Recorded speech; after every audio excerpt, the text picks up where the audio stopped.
So Stephen Gerrard made some really interesting comments relating to Tavernier and Patterson's potential positions if they both play in the same starting 11 after the match with Arsenal at the weekend. And what we do know is that Tavernier isn't going to play in this kind of inside right position that he did for 15 minutes at the start of the second half, and that's basically because Gerrard doesn't want him there. Gerrard wants him to not have to receive with his back to goal, he says, and if you're playing in the midfield three, or if you're playing in the 10 where you have to turn and receive like a Hadji Rakent does, that's not necessarily Tavernier's strength. So we know at least that is not going to be where he plays. I think Rangers would probably tend to go for the 3-4-3 instead of the 4-1-4-1, because it would allow them to play with the front three, and they seem to do that unanimously, regardless of if they switch systems. What Tavernier would be able to do from this position is make these infield runs in the half space. So regardless, even if they do go 4-1-4-1, they're not going to both sit out wide and provide width. One will come inside, I'd imagine, and provide an option from the half space. So Rangers are covered across the pitch, and so that they're not all in the same line across the pitch. And what that would do is it would mean if Nathan Patterson's playing high and wide, he can pin the opposition fullback, and either an attacking midfielder is going to have to come across and engage with Tavernier, and it's going to be easier, you'd guess, for Tavernier to go past midfielders as opposed to going past a fullback. But also what it will do is it will just stretch the team.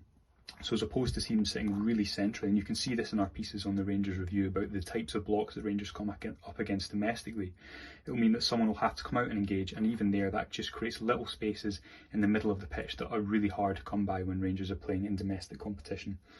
The other thing that I think will be really useful if Rangers do play this system is the crossing positions that Tavernier could pick up from these type of positions.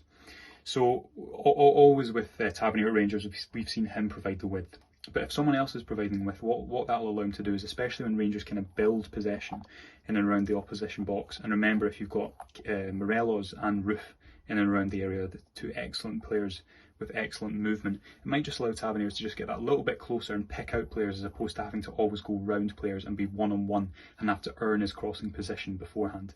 And Kevin De Bruyne does this a lot in Manchester City, and it's a really advantageous area to be able to cross the ball from. And just finally, the last thing that Tavernier would be able to do from this position is provide underlaps and overlaps. So again, this is with the mind as if you want to stretch teams. So if you want to bring teams out as opposed to sitting really compact and leaving no space between the lines for Rangers, if they do have to come out and engage with Tavernier, that means that either again these spaces are going to pop up for your Kents and your Hadjis and your Morelleses, or teams are going to sit central. And we've seen this, for example, against Motherwell last season when they really allowed Rangers to have the ball out wide. But what Rangers didn't have then is an underlap or an overlap. And what that means is if Patterson has the ball and he's one-on-one, Tavernier can provide the width, provide a run on the inside, or come and provide the width. And as I say, what that will mean is either the team have to come out and engage, which leaves room in the centre, or it will mean that Tavernier has quite a clear path to cross from inside the pitch or from outside the pitch.